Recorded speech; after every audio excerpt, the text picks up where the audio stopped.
seseorang yang masuk ke dalamnya, padahal kematiannya membuat ars bergetar, pintu-pintu langit terbuka, serta malaikat sebanyak 70.000 menyaksikannya.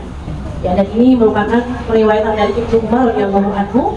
Kemudian ditambahkan oleh beliau bahwa artinya yang membuat ars bergerak, pintu-pintu langit terbuka, dan disaksikan oleh 70.000 malaikat, sungguh ia dihimpit dan dijepit oleh kubur, akan tetapi kemudian akan dibebaskan.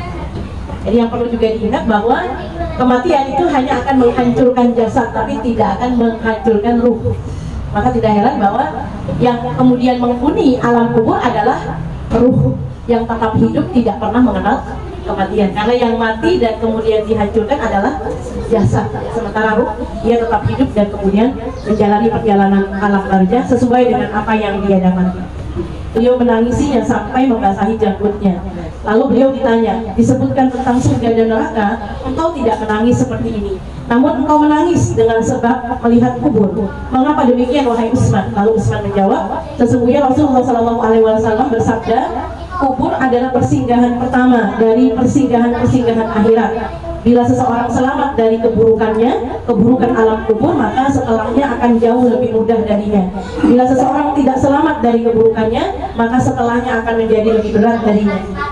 Adalah Tuhanku. Tapi masalahnya, ini adalah pertanyaan amalan yang seluruh terkait dengan perkara-perkara tauhid, perkara-perkara keimanan, dan perkara-perkara akidah yang terkumpul dalam lafaz la ilaha illallah, kalimat tauhid, ya.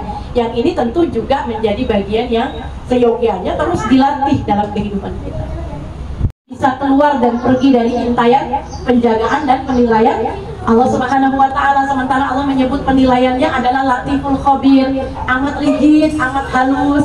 Ya Bu, mungkin kita mukanya rodo asam sedikit, nggak kelihatan orang. Allah tahu, orang yang diasemi nggak ngerti, tahu. Itulah kenapa Umar bin Khattab ketika bertemu seorang penggembala kambing, penggembala domba, lalu kemudian ia menguji anak muda ini, ya, dengan pertanyaan, ini domba siapa? Ini domba tuanku, aku hanya mengembalakannya. Oh, kalau begitu juallah satu saja kepadaku. Ya, tentu tuanmu tidak tahu. Dan di antara dombamu itu sebentar lagi ada yang akan melahirkan, bunting dan melahirkan. Tentu tuanmu tidak tahu berapa berkurang dari apa yang menjadi miliknya. Nah, dengan serta-merta laki-laki muda ini berkata, kalau tuanku tidak tahu, lalu di mana Tuhanku? Dengan jawaban itu saja, Umar kemudian ngepek langsung jadi mantu. Gimana kita bukan Bu? Ya, yang gimana bisa bayar ini, bisa bayar itu, beli ini, nyukupi itu. Rizki itu mengejarmu lebih cepat dari ajalnya. Jadi rizki yang mengejar kita. Kalau kita kan melihatnya kita yang mengejar rizki, tapi konsep syariat rizki yang mengejarmu. Ya, tapi kadang-kadang konsep ini tidak lebih kita yakini dibanding kita ngoyo-ngoyo itu ya Bu.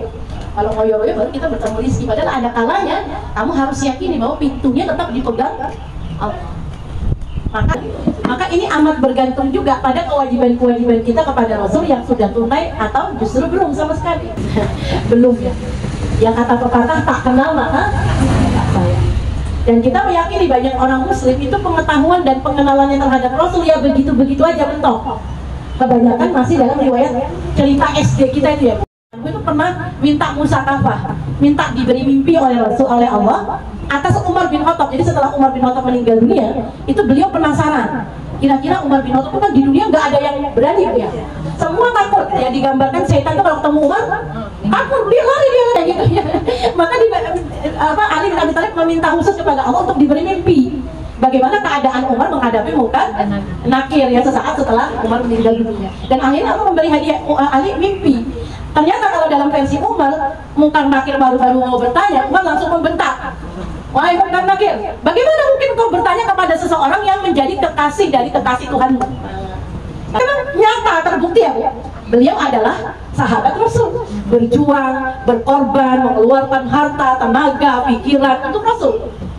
Nah kalau kita gimana Bu? Berani jawab begitu? Ya, bukan nakir. Amalan, bukan jawaban hafalan. Kalau itu jawaban hafalan maka akan sangat mudah untuk kita jawab ya bahwa Muhammad Rasul ya, karena tidak ada seorang muslim, seorang mukmin yang tidak kenal nama nabinya. Ini pertanyaan kedua juga harus kita jawab dan kita rapi-rapikan lagi ya Bu. Paling tidak adalah kecintaan kita nih kepada Rasul. Sekedar urusan formalitas antara kita dan tetangga kita, tapi adalah cermin dari kita berislam. Oh, saya memuliakan tetangga saya karena saya ingin menjadi orang yang Islamnya ijabah. Maka saya tahan lidah saya dari membincangkan yang buruk terhadapnya. Kalau saya punya kelebihan, saya beri dia hadiah. Ya, kalau saya bertemu dengannya, saya akan hadirkan senyum terbaik saya. Ya, kalau dia bermusibah, maka saya akan sampaikan duka cita saya kepada mereka. Ya, menguatkannya. Jangan sampai tetangga senang, kita susah, tetangga susah, kita. Dan man ikhwanuka, siapa? Pemimpin. Apa? Saudaramu gitu, yang kemudian kamu bersama-sama di dunia untuk melewati ujian-ujian.